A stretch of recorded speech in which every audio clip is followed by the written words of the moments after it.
नमस्कार। हमारा आज का विषय है संपूर्ण देखें उसे जो भी व्यक्तित्व को आकर्षित करता चला जाए।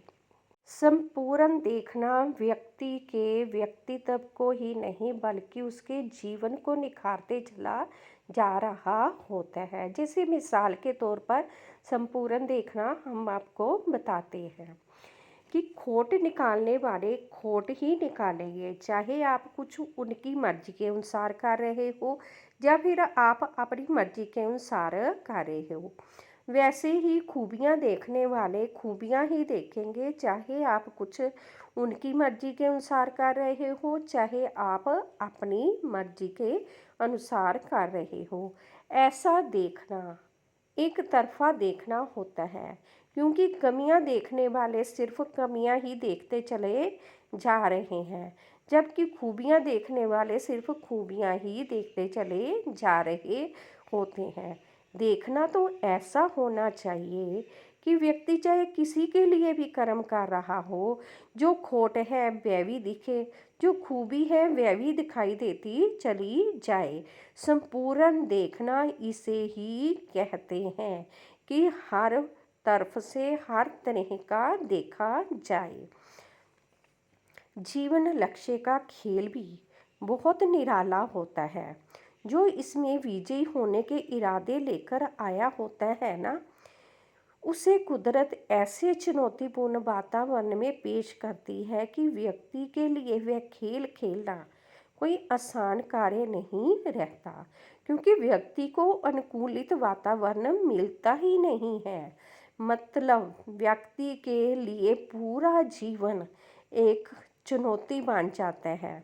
जिस व्यक्ति की परख है उसे ये कुदरत आम छोटा निताना सब बनाकर उनके बीच छोड़ देती है, जहाँ उसकी कीमत जीरो हो और उसने अपने आप को धीरे धीरे पहले एक, फिर दो, फिर तीन, चार, पाँच, छः, सात ऐसे करते करते 100 तक अपने आप को ले जाना होता है, वह भी बिना हेरा फेरी के और हर रूल रेगुलेशन को अच्छे से फॉलो करते हुए। ऐसे ही अगर कुदरत ने किसी की बिगाड़नी हो तो उसे पहले 100 में पेश करेगी और धीरे धीरे उसे कम करते हुए 0 पर ले आएगी। जी, जीवन संघर्ष बहुत ही सुचेत रहकर पूर्ण करते जाना होता है। अगर व्यक्ति सुचेत नहीं तो व्यक्ति वह नहीं बनता जो इसे कुदरत और कादर मतलब पूरा ब्रह्मांड बनाना चाहता है, बल्कि तब व्यक्ति वह बनता है जो परिस्थितियाँ उसे बना जाती हैं। मतलब व्यक्ति की अपनी कोई पेश नहीं चलती, बल्कि वह परिस्थितियों के अनुसार जो बनाना वह उसे बनाना चाहती है वह बन जाता है। व्यक्ति उन परिस्थितियों को अपने दम पर अपनी नेकी के दम पर अगर हराता है तो वह अंत में विजयी होकर वापसी करता है, परंतु अगर वह व्यक्ति बदी के दम पर हराता है तो वह अंत में पराजित होकर वापसी करता है। जो अंत में भाग्य में लिखाकर अपने साथ लेंगे वही तो भविष्य के जन्म में काम आने वाला है या नहीं आने वाला है। मतलब अगर अंत में सब सही है तो बहुत कुछ आगे सही ही मिलने वाला है, परंतु अगर अंत में कुछ गलत है तो सब कुछ बाद में गलत ही मिलने जाने वाला होता है। क्योंकि जाते समय व्यक्ति की अगर छवि साफ सुथरी गई है तो वह अच्छा बनकर गया है, अगर छवि साफ सुथरी नहीं गई तो वह अपने लिए बुरा बना गया है। एक कहावत है, अंत भला तो सब भला, इसी को लेकर पैदा हुई है, क्योंकि कर्मों के परिणाम अंत में ही देखे जाते हैं, जबकि शुरुआती भला तो एक छल ही होता है जो होता कुछ है और दिखाते कुछ और जा रहा होता है। संपूर्ण देखना व्यक्ति को बहुत अनुभवी बना जाता है, बहुत कुछ देता है जो उसे जीवन लक्ष्य में विजयी बनाने के काम आता है। हम अपने अनुभवों के आधार पर मिसाल देते हुए बताते हैं कि संपूर्ण जो जीवन है, संपूर्ण देखना है या संपूर्ण नज़रिया है, वह आपको क्या क्या दिखा जाता है। हमारे संपूर्ण नज़रिए या जीवन अनुभवों के अनुसार अगर आपका प्रेम किसी को बिगाड़ सकता है तो आपकी नफ़रत उसे सुधारना भी जानती है, क्योंकि प्रेम ने जिसके लिए बहुत कुछ सहन किया है वह उसके लिए थोड़ा बहुत सहन जरूर कर पाएगा। ऐसे ही अगर आपकी नफ़रत किसी का कुछ बिगाड़ना जानती है तो आपका प्रेम उसका कुछ संवारना भी जानता है, क्योंकि नफ़रत ने असहनीय दिया होता है और अगर वह कुछ सहन कर जाती है तो प्रेम उस पर निहाल हो जाता है। मतलब व्यक्ति के भीतर का प्रेम और नफ़रत दोनों ही मूल्यवान होते हैं, उसके गुण और अवगुण दोनों ही मूल्यवान हैं।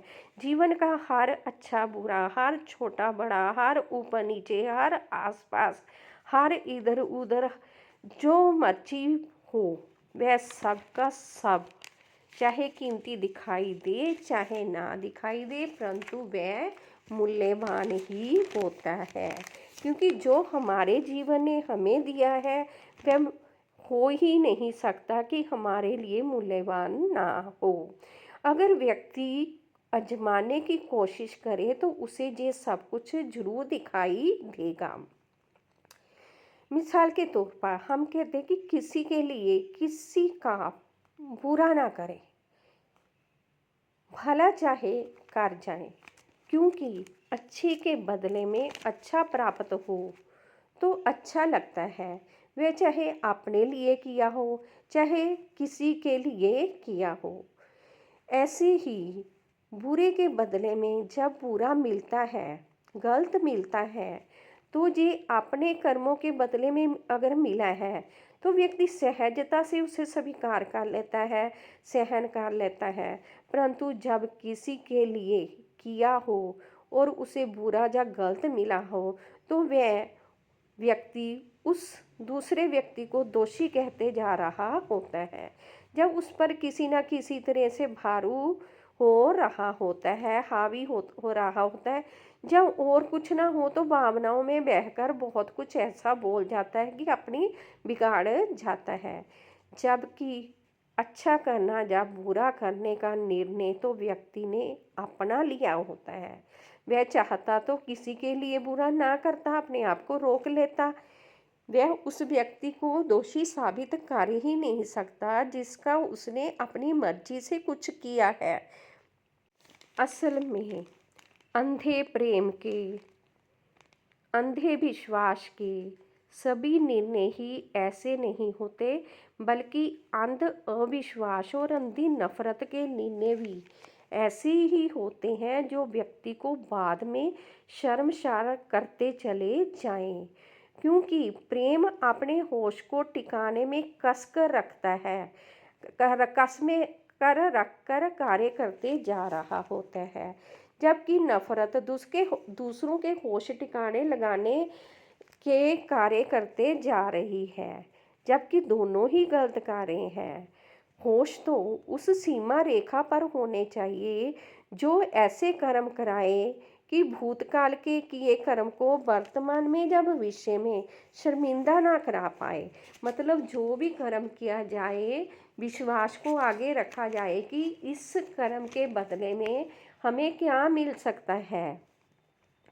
अगर ऐसा परिणाम सोचकर देखा जाए तो कभी भी कर्म गलत नहीं होता।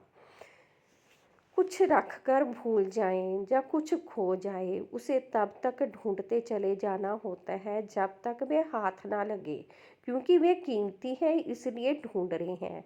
ऐसे ही जीवन में विश्वास सबसे बड़ा कीमती जानना होता है, जिसे प्राप्त करना ही होता है, क्योंकि जीवन में सब कुछ सही दिखाने का कार्य करते चला जा रहा होता है। ये विश्वास ही है जो व्यक्ति को दिखाता है कि कौन तुम्हारा विश्वास पात्र है और कौन तुम्हारा अविश्वास पात्र है। क्योंकि खुद विश्वास पहले दुनिया को दिया हो तो ही पता चलता है कि विश्वास कैसा होता है। व्यक्ति के जीवन में बहुत से बहुरंगी रूप व्यक्ति मिलते हैं जो एक की बात इधर की बात उधर कर रहे होते हैं और उधर की बात इधर कर रहे होते हैं। एक तरह से ये लोग पुण्य कर्म भी कर रहे होते हैं, परंतु तब जब वे हर व्यक्ति के सही भाव समझकर उसने जैसी बात की है वैसी ही बात को दूसरी तरफ पेश कर रहे होते हैं, तो ये कुदरत के लिए और उस व्यक्ति के लिए दोनों के लिए ही पुण्य कार्य कर रहे होते हैं। क्योंकि इन्होंने जो इधर से उधर किया है वह बिल्कुल सही पेश किया है। क्योंकि ये दोस्त होते हैं, ऐसे वही व्यक्ति हो सकते हैं जिसके दिमाग पर ना तो प्रेम किसी का सवार है और ना ही नफरत सवार है, मतलब वह भावों से मुक्त होकर सुन रहे होते हैं। इसके उल्ट जब कोई व्यक्ति इधर से उधर उधर की इधर करने वाला अपने दिमाग में किसी के प्रति कुछ और रख रहा हो, मन में कुछ और रख रहा हो, तो वह जो भी कार्य कर रहा होता है वह एक तरह से गलत भाव पेश करते जा रहा होता है। क्योंकि ऐसे व्यक्ति के सामने जिसने भी कोई बात की है वह उसकी बात ना रहकर बल्कि इस व्यक्ति के अपने मतलब भी उसमें पेश कर दिए हो ये होते हैं। क्योंकि अगर ये व्यक्ति उस व्यक्ति का दोस्त है जिसने तीसरे के बारे में बात की है तो वह इसकी पूरी भी अच्छी बनाकर पेश कर जाएगा, परंतु अगर वह उसका दुश्मन है जिसने बात की है तो उसकी अच्छी भी बुरी बनाकर पेश कर देगा। इस तरह ये ताना बाना उलझा जाते हैं। ऐसे व्यक्तियों की परख तब ही होती है जब वह व्यक्ति जानता हो कि उसके सामने कौन है और क्यों है।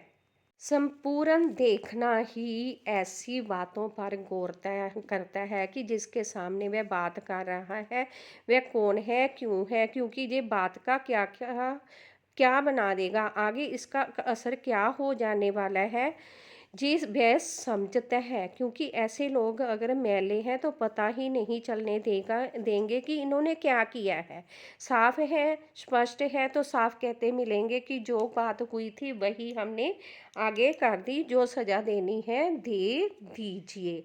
इस तरह संपूर्ण देखने वाला व्यक्ति सब कुछ देखता है कि जिसके आगे वह जो भी कर रहा है, जो जो भी उसे आकर्षित कर रहा है वह क्यों कर रहा है, किस लिए कर रहा है, वह इन सभी बातों की तरफ ध्यान देता है। वह कभी जीवन में रुकता नहीं, वह कभी हारता नहीं अगर कुछ उसकी अनिच्छा के अनुसार भी उसे मिलता दिखाई देवे। बहुत बार ऐसा होता है कि हम वह देख पा रहे होते हैं कि पैरों तले से ज़मीन खिसकती हुई नज़र आ रही होती है, हम सुरक्षित होते हैं और हर तरफ तबाही होती हुई साफ साफ दिख रही होती है, या फिर हम असुरक्षित होते हैं परंतु हर तरफ बाहर आई हुई होती है। जो संपूर्ण देखते हैं तो वे देखते हैं कि ऐसा कुछ हुआ है तो क्यों हुआ है। धन्यवाद।